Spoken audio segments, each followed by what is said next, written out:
Let's be honest, who else would be insane enough to do something like this? In recent years, there's never been a major animation studio that experienced a growing amount of hate and backlash just for doing their job more so than Illumination Entertainment. While it is one of the newer ones compared to the other studios in the industry, some people began to be very vocal and even frustrated about the movies they usually release. So much so that you can easily find a whole bunch of articles and videos online where people would extravagantly display their anger and the issues they have with Illumination's movies, rather to go and exaggerate the problems that they have. Because today I'm going to talk about why Illumination Entertainment is the worst company making animated movies today. Worse than literally everybody who makes movies today. And yes, even worse than Video Brinquedo. Say that they hate their movies. Illumination are one of the worst companies in big budget animation. I'm really fed up of people defending them by saying that they just make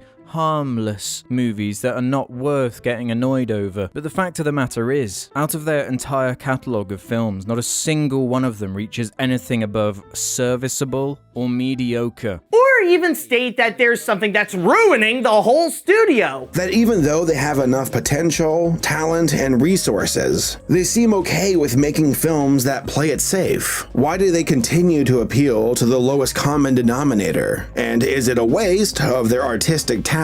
So maybe you're watching this and expecting that I'll just be saying screw the haters and that everything that the studio does is great. That's the point of all this, right?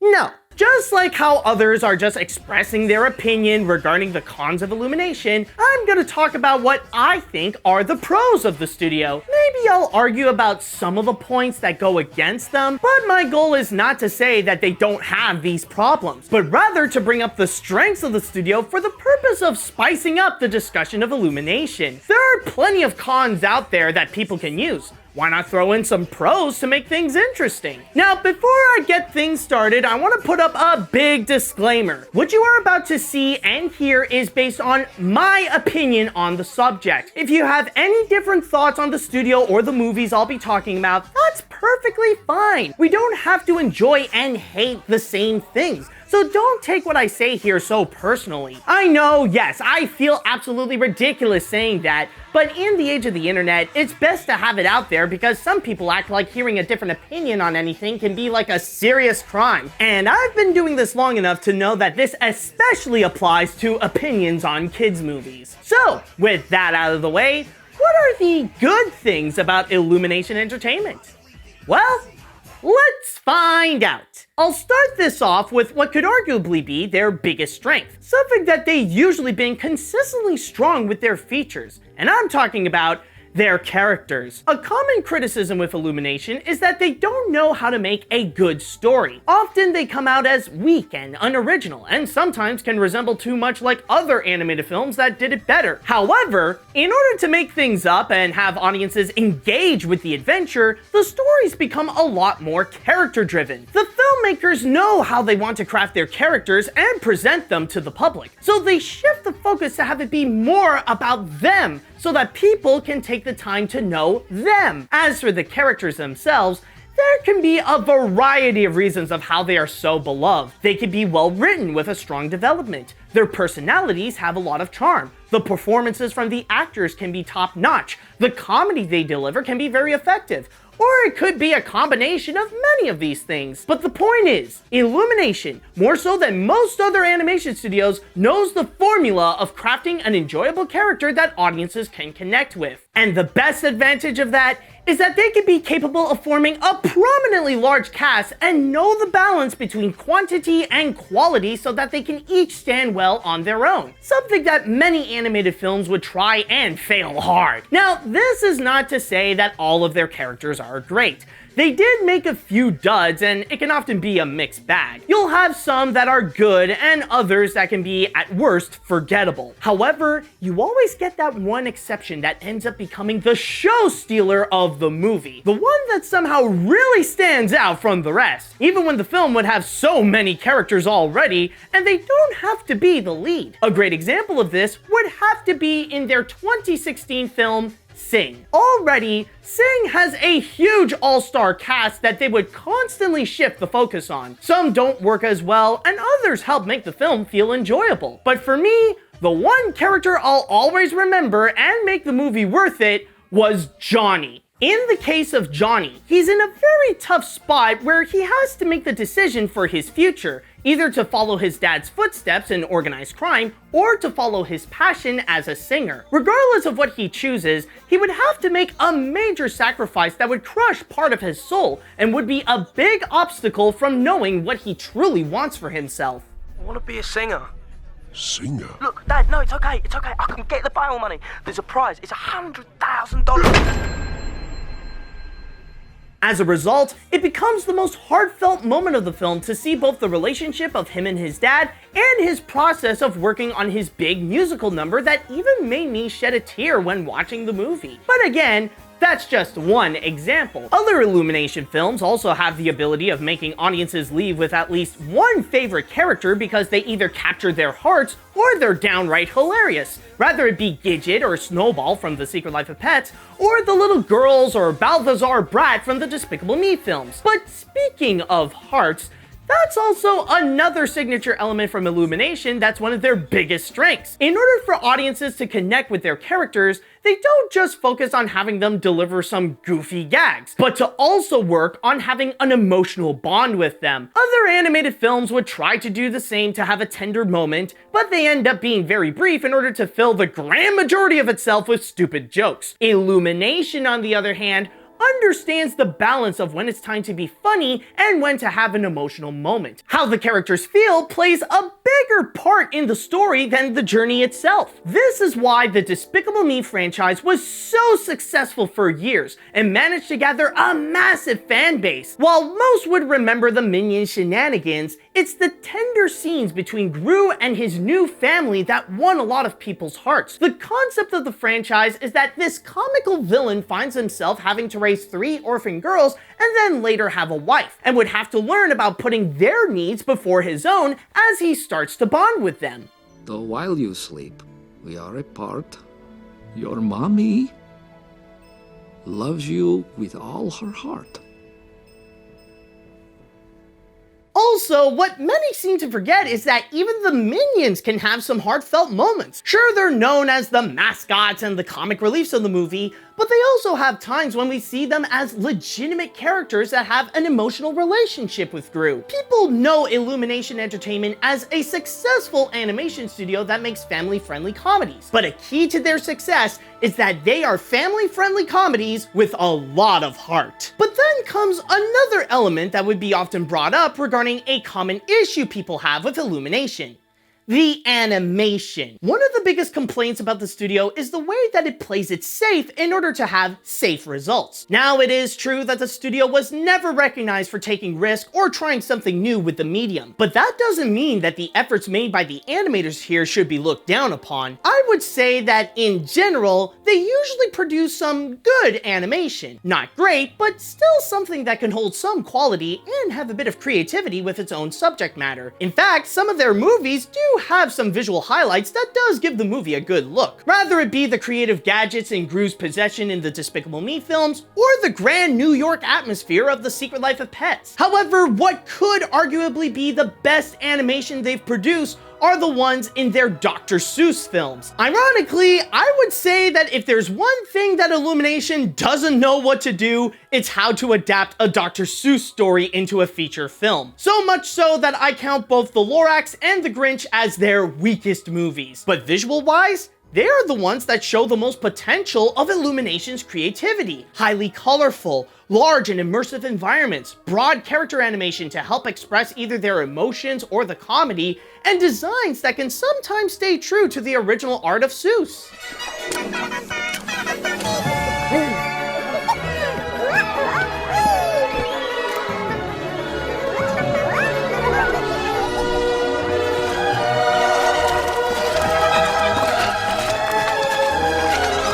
In a way, this could also be the reason that can frustrate its detractors. We can see how the company has some very talented artists and animators, and they are capable of making some stunning animation. The only problem is that they have yet to unleash their full potential. But that's a very important word to emphasize here.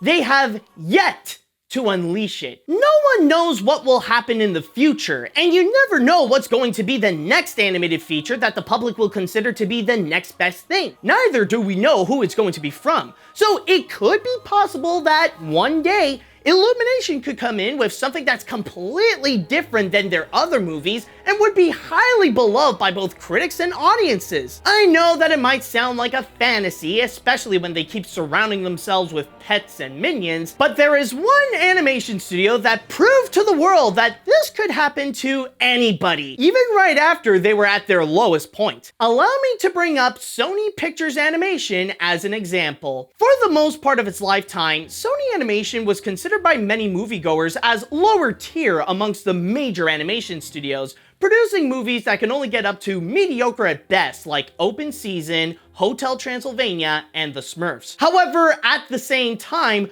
when their movies end up being bad, they can go down to levels where they are so terrible that they are nearly unwatchable, like the Cloudy with a Chance of Meatballs films, and especially the Emoji Movie. When it comes to the latter, that film really killed off whatever reputation the studio had left. It may not have flopped at the box office, but it was unanimously hated by everyone and even considered one of the worst animated features ever created. As a result, Sony Animation was left at the bottom of the barrel, and with its title as the makers of the Emoji Movie, they end up being the ones considered responsible for giving animation a bad name and how their movies enforce the kid genre stereotype. But then, fast forwarding around a year and a half later, when Sony released this. Like, what's up, danger? Like, what's up, danger? Spider-Man Into the Spider-Verse was released on December 2018, and it completely changed Sony Animation for the better. With this film, it seemed like the days of their cheap and poorly made cartoon aesthetics are officially over, in favor of creating something new, something no one has ever seen before, something that takes itself seriously and presents how animation can be an advanced form of art. Not only did it end up being considered as Sony Animation's best film they've ever made, but it also became their most successful film domestically and managed to beat Disney in the awards game in that year, winning 7 Annies, a Golden Globe, and an Oscar for Best Animated Feature. And the best part for Sony, their reputation got a massive boost, where after Spider-Verse, they would be viewed as the ideal animation studio, the place where artists and filmmakers can have all the creative freedom they want and experiment with new ways of storytelling with the art of animation in the hopes that they can replicate the results of Spider-Verse. Now, the point that I'm trying to make here is that if a company like Sony Animation can go from the Emoji Movie to Spider-Verse in a little over a year, then you never know when Illumination will have their time to shine in the animation scene. You may scream and blow off steam about the Minions and that their movies suck now, but it could happen in the future that one movie could change your entire perspective and make you say the name of Illumination with excitement and great enthusiasm. But funny enough, I would like to go back a bit in the part where people criticize Illumination for the way that it plays it safe. The fact that their movies are usually considered average, and how that can make people angry more so than an actual bad animated feature. Maybe not many will agree with me here, but as an avid moviegoer, like someone who would regularly watch a lot of movies, being average is not as bad as many people frame it to be. I would much rather watch a movie that's okay at best than an actual terrible film, since at the very least, I'll be confident that the okay film will have some substance that I can appreciate that some effort was thrown into it. It is true that there can be those movies that are so bad it's entertaining, but when it comes to mainstream animated films, it's extremely rare that a movie would go that low and end up in a level of bad that's just unpleasant to sit through. It's like if you got 2 plates of food where one is meh and the other is bad. When you eat the average food, you're most likely underwhelmed by the little little amount of flavor and the texture isn't smooth. But it is still edible, and the flaws are not enough to make you stop eating. But when you taste the bad food, you end up feeling completely disgusted and would immediately put you in a bad mood and possibly give you an upset stomach. Yes, there's nothing inspiring when something just plays it safe, but at least you'll have a better time with it than something that has absolutely no idea what it's doing and embarrassingly fails in the process. And yet, the more I think about it, is being average really something worth scolding Illumination over? When you look at most of the others, you do realize they're not the only ones who produce decent at best movies, right? I mean, look at Blue Sky Studios. The stuff they usually put out outside of the pointless Ice Age sequels share a bit of the same quality as Illumination. Yet we don't see a whole bunch of rants out in line regarding how their mediocrity is ruining the entire industry. It's almost as if Illumination is being singled out on this factor. But why? What is the problem about them making average movies when the other studios kind of get away with it? Well, after some research, I found that this could be a key player on the hate of Illumination. People don't like Illumination not because their movies play it safe and are average, it's the fact that their movies play it safe and are average, and that they're amazingly successful at it. Right from the very beginning, Illumination became an animation powerhouse. So much so that they immediately took the place of DreamWorks to become Disney's biggest rival in the industry. As of 2019, with the exception of Hop, every single movie they've made managed to collect more than $200 million domestically. Not to mention that some of their films have even made some record-breaking numbers. The Grinch, for example, already dethroned Home Alone to become the most successful Christmas movie of all time with a worldwide total of $511 million and sitting well in second place domestically. Not even a major blockbuster could stop them from making a lot of money. When Rogue One, a Star Wars story, was dominating the box office at the end of 2016,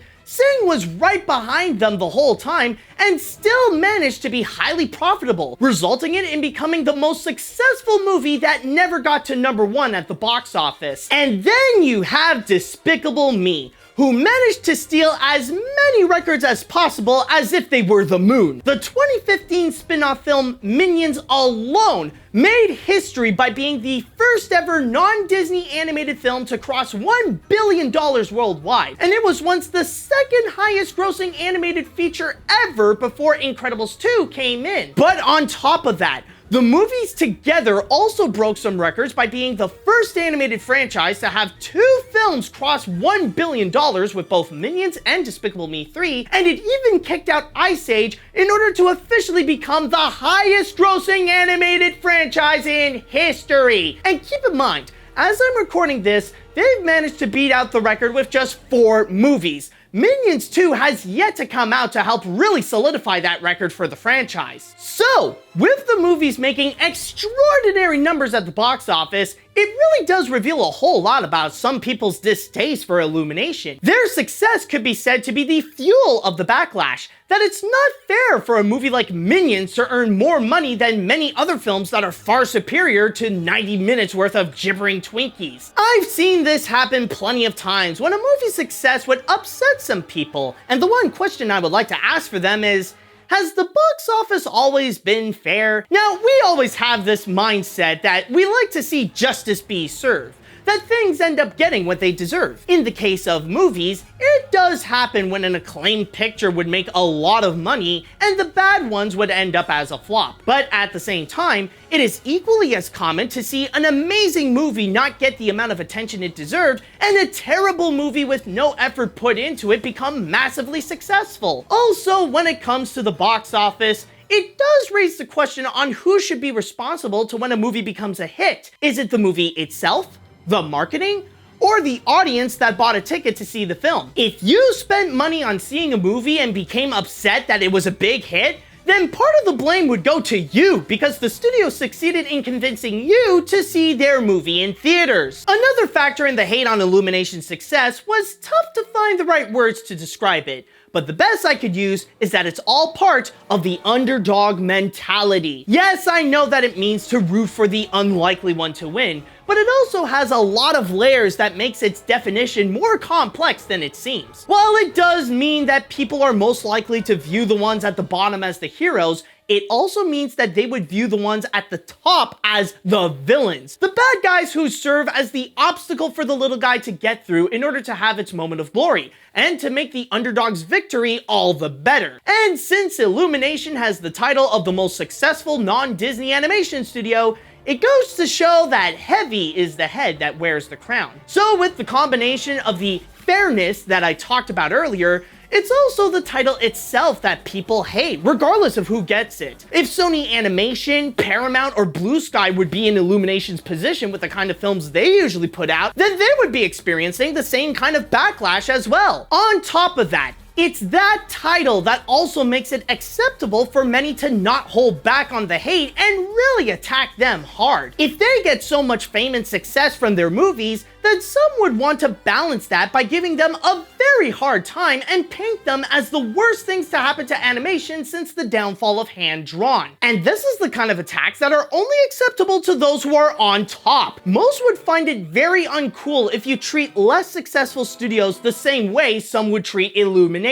Like, imagine if you take many of these Illumination criticisms, stuff like this. There is something about this company that really irks me, that really gets under my skin. Never have I seen a more greedy and uncreative animation studio create movies like this and actually receive positive support. People actually like these movies. They prey on the gullible general audience who don't bother to demand anything from their entertainment. These movies deserve nothing more than a 0% on Rotten Tomatoes and 0 stars on IMDb. From me, they will receive nothing but contempt until the end of time. And you switch the target to something like, Sony Pictures Animation. You make those comments about how their movies suck and that you hate the studio, and you end up receiving a public backlash where people claim that your comments are too harsh and label you as biased. And then you get a whole bunch of people telling you that you're a bad person because your opinions have gone too far. Meanwhile, others would do the same thing towards Illumination and they get a pass and even high praise for their comments. So because one is more successful than the other, it's okay to go after Illumination, but not something like Sony. Believe me, I learned this by experience. But with their success, it's not just the money element that makes people upset. There is also their marketing strategy. And boy, do they stand out from the rest with this one. More than any other studio, Illumination has one of the most aggressive marketing plans for their movies, which is part of the reason why the budgets are usually kept low in order to have more for the marketing. When there's a new movie coming out, they will make sure you will not forget it with so much commercial tie-ins that they do it to a fault. Only Mazda could reimagine driving with Sky-Active technology. We build Mazdas. What do you drive? See Dr. Seuss's The Lorax in theaters now. There is no other way to describe that commercial other than ironic. And even after when the films become a hit, they go full blast and they will make sure that their brands will be seen every time you turn a corner. Say what you will about the Minions and their designs. Love them or hate them. But this marketing strategy is a big part of what made them one of the biggest pop culture icons of the 2010 decade. Admittedly, even I can understand that some don't like Illumination because of the overexposure. The fact that stuff like the Minions are literally everywhere, both online and outside. And sometimes you're just sick of seeing the same things over and over again. It's a little like the backlash of Frozen. It became a phenomenon when the film was released, and it resulted in Disney in really exploiting the film's fame to the point where some people started to get a bit fed up seeing Elsa and Olaf's face everywhere, or hearing "Do you want to build a snowman?" or "Let it go" every day. It resulted in a backlash so intense that some people started to hate the movie and try to label it as a bad film.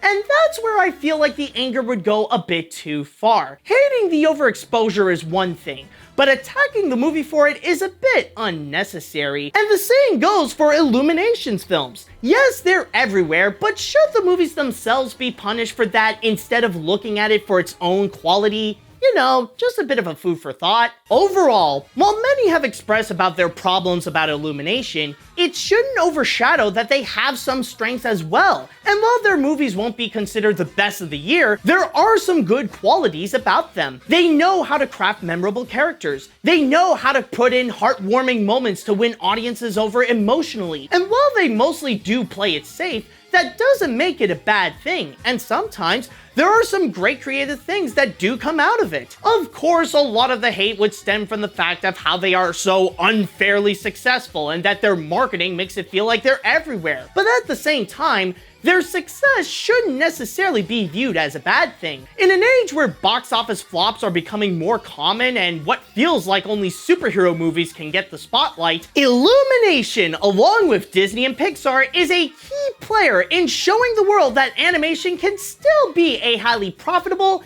and popular business beloved by both kids and adults everywhere. And while some are worried that their success could end up influencing others to take fewer risks, if you look around, that doesn't seem to be the case. Think about some of the biggest and most innovative animated films in recent years. While it may be true that the studio might have encouraged others to make movies at a smaller budget, does it look like they're interested in just playing it safe like Illumination? For the most part, I don't think so. And who knows? Maybe Illumination right now is making something that will be completely different and new for the future, that it could be the next to be praised as the best animated film we've recently gotten. The future is a big mystery, so it could possibly happen. Illumination may not be the greatest animation studio in the industry, and their movies aren't going to be considered among the best anytime soon, but sometimes I just want to have some goofy fun. And if I and many others can get some joy out of the craziness of the Minions, they must be doing something good.